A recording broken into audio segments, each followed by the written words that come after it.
Okay. It's my great pleasure to be able to welcome Liz Williams.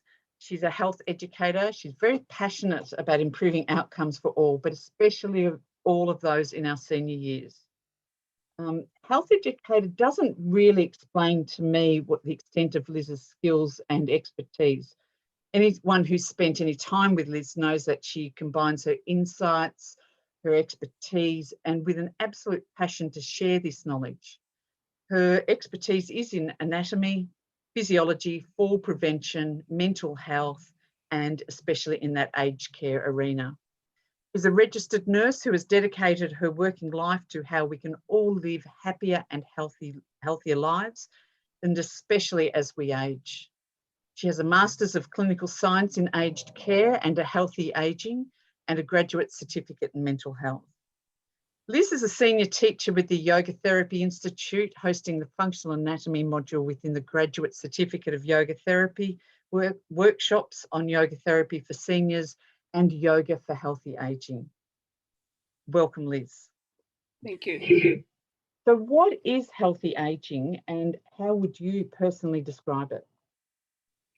So healthy aging is the ability for each individual to progress towards the end stage of their life as free from physical and mental ailments as possible. Now, as the body ages, we will all face limitations, but it's to develop equanimity, an attitude, a stress-free attitude to cope with and maintain their health, their independence, their mobility for as long as possible. So yeah. Interesting that you say that, because that was actually going to be my next question. But with that, is it only about independence? What does it actually mean to an older person, healthy aging? Because I know healthy aging can be a description more generally, but what does it mean for them? And is it only about the independence? Independence is one of those adjectives that has a huge, broad aspect to it. So when a lot of people think of, when they're talking about independence in healthy aging, they're talking just about physical independence. But there's independence in so many different ways. Independence to be able to make decisions for yourself is a huge area of a healthy aged life, because so many older people have decision making taken away from them. And the research has quite clearly shown that as soon as you lose that autonomy, that ability to make decisions for yourself, a lot of people find that their mental health deteriorates quite rapidly. So, and independence in choices of where you live, choices of how you spend your money, choices of who you spend time with. Independence is a very encompassing, and it's absolutely essential for a healthy aging. So what are the key health issues then? And what are the common changes in our health as we get older? Most people are very aware of the physical changes, and these can be ameliorated to some degree with daily activities and making sure that we maintain what we call a healthy physical life.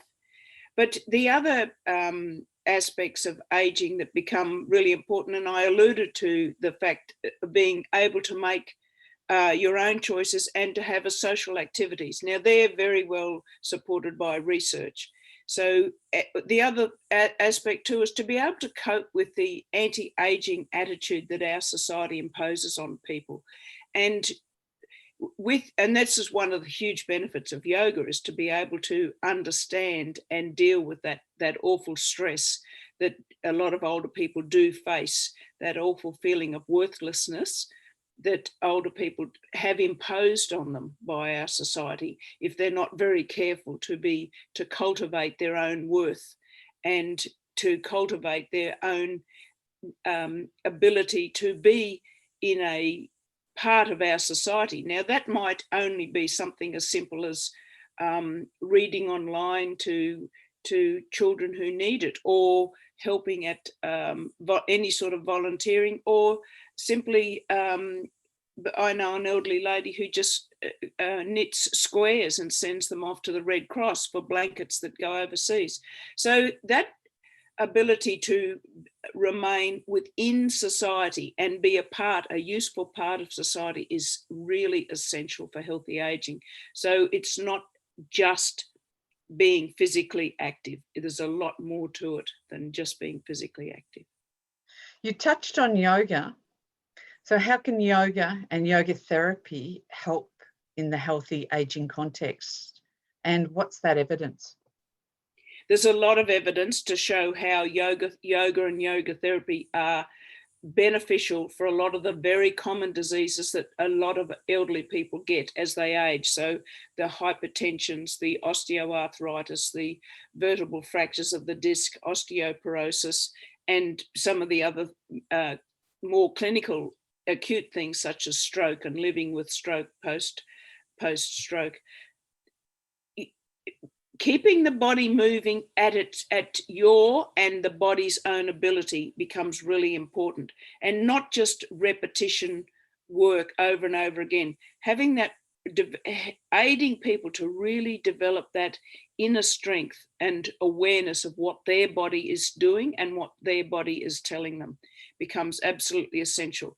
And then, of course, yoga has that beautiful platform where we support people on the level of the psychology of reducing anxiety, reducing depression, and because there are aging changes that do occur in our body and in our brain that do accentuate anxiety and depression in older age. So if we can ameliorate that to some degree with yoga practices and support people through them and teach them how to do these practices, then they will be able to cope with the changes that are inevitable in aging, and almost be grateful that they are able to experience these changes. And the society's negative attitude towards aging is, and we forget that not everybody ages, not everybody has the gift of becoming old, and there are many positive aspects of becoming old. It's a completely new phase of life, and if we manage it really well by keeping our physical and our psychological well-being upmost all the time, then it can be a very, very both a rewarding period of life. So as yoga practitioners, are we able to teach yoga, to host yoga programs for everyone in this age group? If some of them haven't been mobile at all, is that a possibility? Or is there some people that might be excluded? No, nobody has to be excluded from yoga. The thing is that the teachers have to have the knowledge of what the aging changes are. And the people over the age of 65 is one of the most diverse groups of abilities of all levels, not just physical abilities, but mental abilities, because you've got this whole lifetime of habits that people have fallen back onto and they're very comfortable with. And suddenly you may be challenging some of those habits or trying to introduce new concepts to them. So when we become yoga teachers and we've got older people in our classes, there are things that we do need to be very, very mindful of. Yes, there are physical limitations because of the changes that happen in our body, and we don't want to exacerbate any injuries or any chronic conditions. So we do have to have an understanding of how they affect the older person. And as I said before, the understanding of the physiological changes that result in psychological changes for the older person are very real. So giving guidance to helping the older person through that, and things such as how our sleep changes, our sleep patterns and circadian rhythms change quite dramatically as we age. But if we can understand that this is a normal change, and therefore we encompass these changes into our lifestyle so that they don't become a stress. We're not stressing about them. We're not expecting to live as we did when we were 30 years old. So how important is it for us, because I'm getting this sense it's very important, and when I say us as yoga practitioners, yoga teachers, to actually understand age-related conditions and illnesses? It is really important. And there's quite a few research projects that have come out that show the injuries that occur in yoga in older people.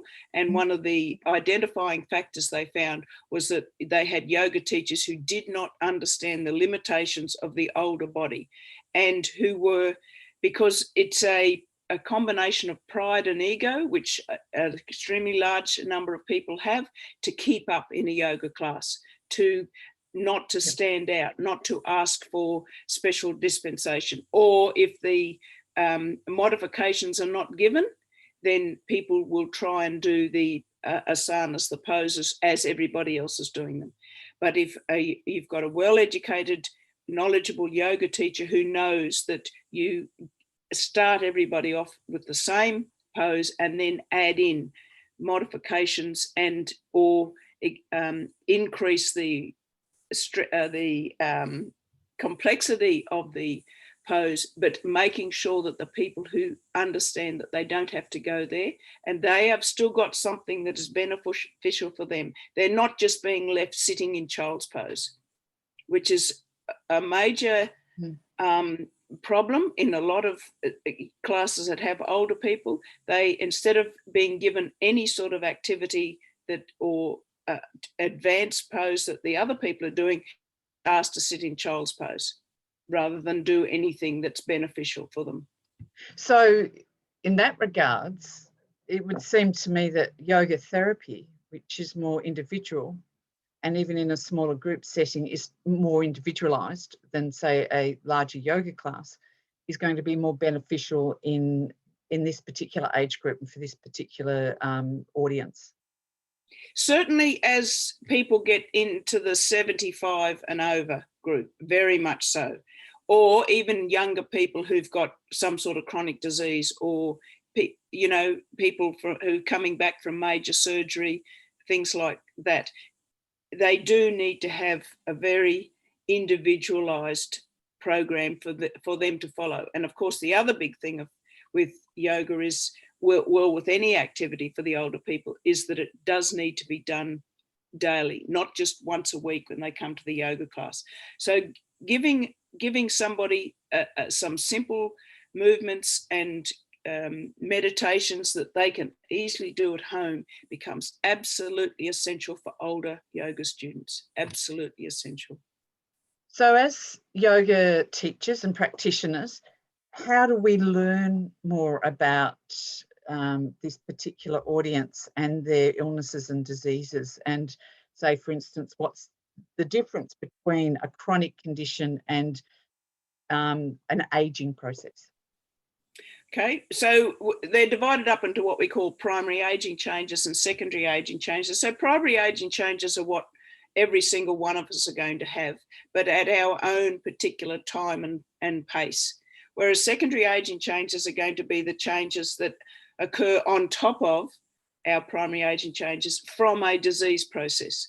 So understanding how, give an example, how the lung tissue changes just from primary aging, and then how that lung tissue is going to be, how those changes are going to be exacerbated if somebody has had chronic obstructive pulmonary disease from smoking or from some sort of industrial irritant.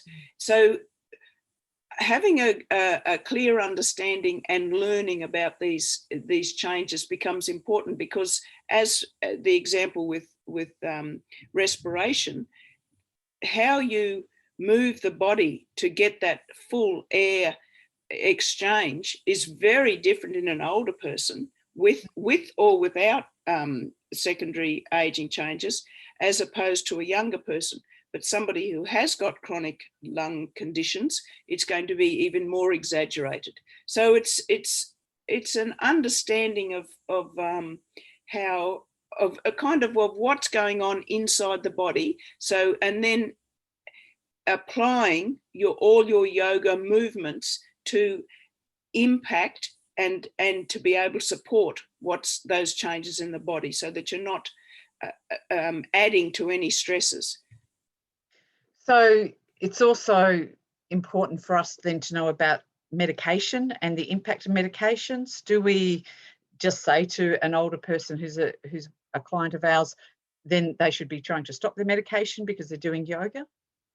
Absolutely not. We do not, under any circumstances, interfere with that person's medical treatment at all. Our own opinions are our own opinions. They are not that person's opinion. We must support the older person in their decisions. Also, older people will have instructions from physiotherapists and from their doctors, especially post-surgery, and we must make sure that we follow those instructions. We are not here to interfere with other people's or more professionally trained people who have given this particular client their very specific instructions. And a good example is something like pursed slip breathing in somebody who's got quite advanced chronic obstructive pulmonary disease. They have been taught that method by their physiotherapist. They have been doing it for quite a long time. They know how to do it. It is not our role, and we will do a lot of damage if we suddenly start to undo what they've been taught. It is of no benefit to anyone.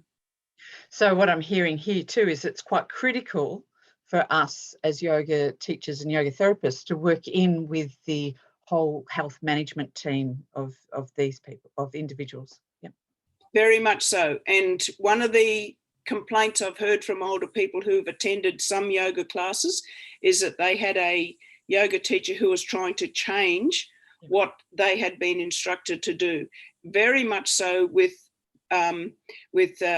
joint replacements. They have been given a strict list of what they can and can't do, and yet they were being encouraged to go beyond what they were told to do. So there's some of the things where what the patient has been taught and what they insist on doing is absolute. It's not to be interfered with.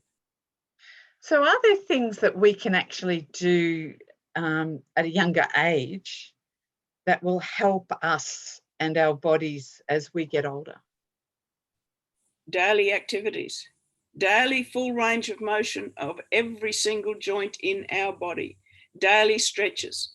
I like to tell people that they should wake up like a cat. They should wake up in the morning and stretch everything while they're laying in bed, and then they should get up and do a pussycat stretch and really stretch out their arms and stretch out their legs. Anybody who's got a cat, watching a cat wake up in the morning, that is what every single person should be doing every single day. And then, of course, we need to find time to add in. And especially people who've got sedentary jobs, adding in time, adding in movement is absolutely important, whether that means, walking around at lunchtime or going up and down the stairs 3 or 4 or 5 times at work. And these need to be habits that are done for the rest of your life. They're not considered optional extras. They are considered essential for our lifestyle. And of course, the other big thing is to have to develop that cognitive interest in life, in what's going on around you, and to develop that sense of equanimity. I will remain calm and do what I can do at this particular time. And if it is something that I have no control over, then I will let it go and accept it. That wonderful phrase about, accepting what you can't change is absolutely essential for health of any age group, absolutely any age group. But yes, healthy aging does start from the very first very first time you're born. And we now know that a lot of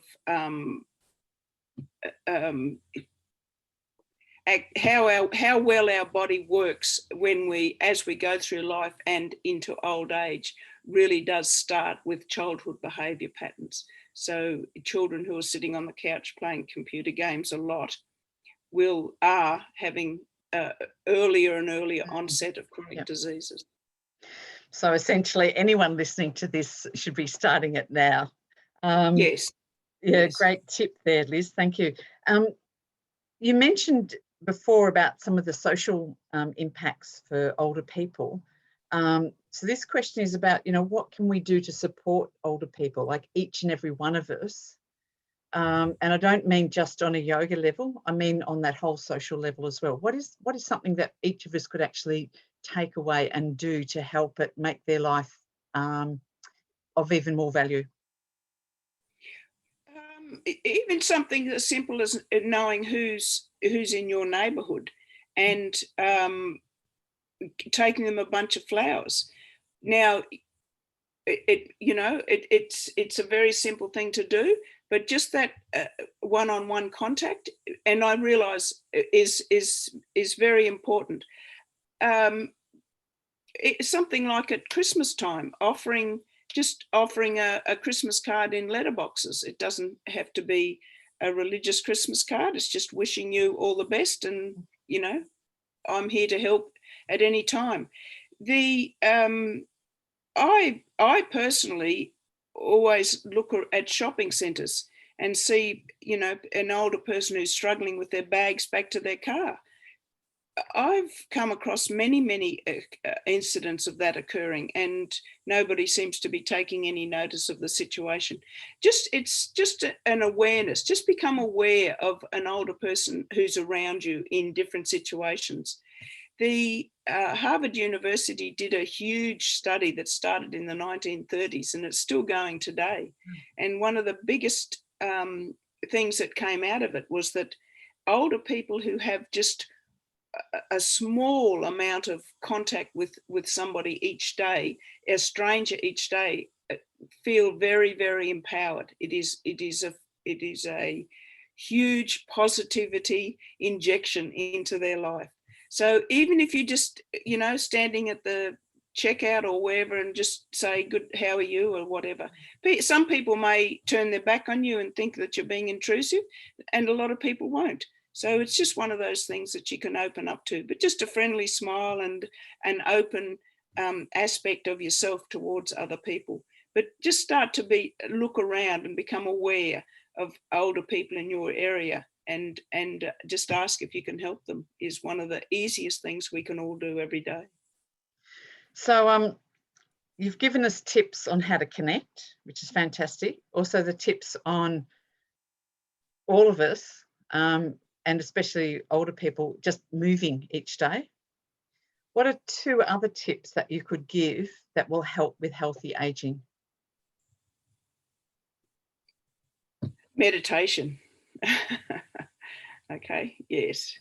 How meditation is introduced to a lot of elderly people is very critical. If you just say that you're going to teach them meditation, you've often got an instant reaction, because unfortunately it has been associated with the generation who are older now with cults and weird religions or whatever.